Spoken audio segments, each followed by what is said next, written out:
Alright, I hope this works. This is another little installment from the I Was For Sale series.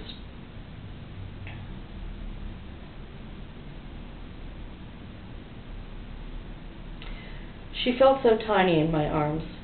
Somehow, in that dirty place, she had managed to keep herself clean and smelling all right. Our shower had gone out of order the year before. I gave her my real name and phone number and invited her over to meet the professor. The professor took a picture of us relaxing before one of our joint bondage modeling sessions for him. "Don't worry," I told her. "This guy is really, really cool. He doesn't want to fuck us. He might jerk off, but we don't even have to look. He's fast. He likes his models without makeup and light bondage in disciplinary scenarios. There's no real pain involved unless I ask for it in advance.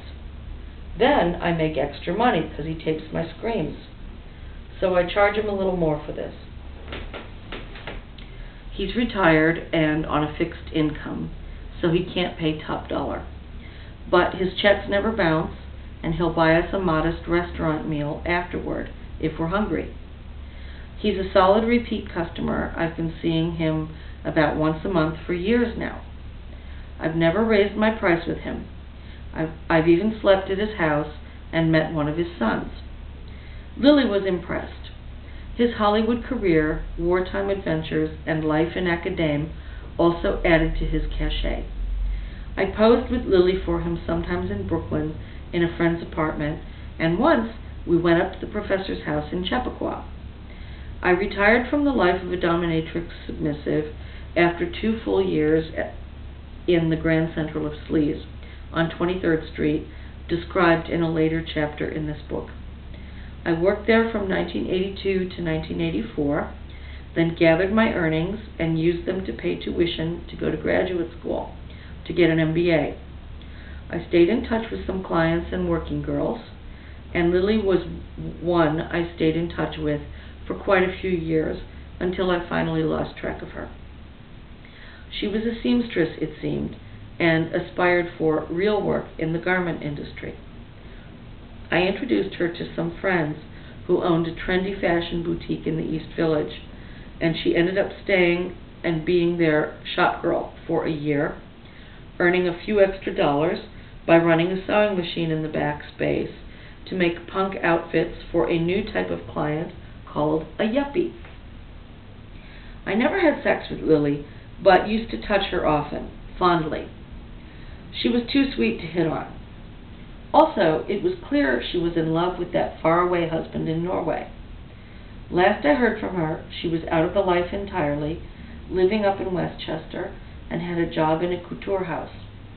In the mid-1980s, I considered very briefly opening up my own house of ill repute, and I invited her to a little casual party at my apartment in Brooklyn to discuss employment with me. She was reserved. I think she had seen her way out of the life and wasn't that anxious to return.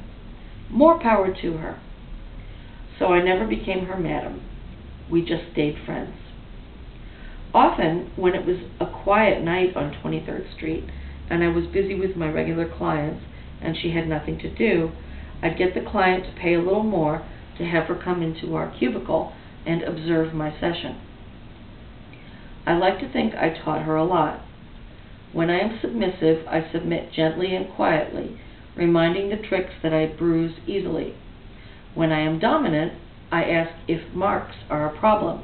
In other words, is there a wife or girlfriend at home who will notice a whip sting? I used to kiss and hug slaves often, tell them they were good little boys at the end of the session. Sometimes they'd cry and cling to me and say, "Thank you, mistress, you are so kind." After my worst spankings, I'd croon to them and caress them and put ointment on their red behinds. "Mistress is so sorry she had to be harsh with you, but Timmy, you know you've been so bad." "Yes, mistress, I have been." "So now you're punished. Go forth and sin no more this week. When you sin next week, come back, and I will give you that spanking you need." "Thank you, mistress," he'd snuffle, then shuffle off to Buffalo. "Hey, slave, They often gave their names as John or Tom. Next time you come, could you bring me a nice cold bottle of beer? A nice cold beer? Michelob.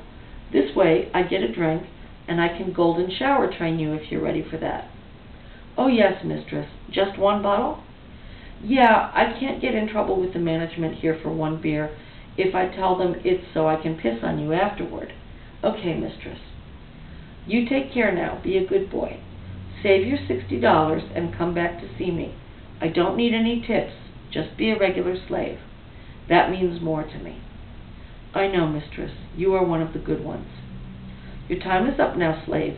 See you next week, I hope. Next week I have a wedding to attend, but I may come by soon after that, just before closing. Okay, but call first, and don't drive if you're too drunk. Bring me a piece of cake, or at least some sugared almonds. I will, mistress. I love you. I love you too, slave.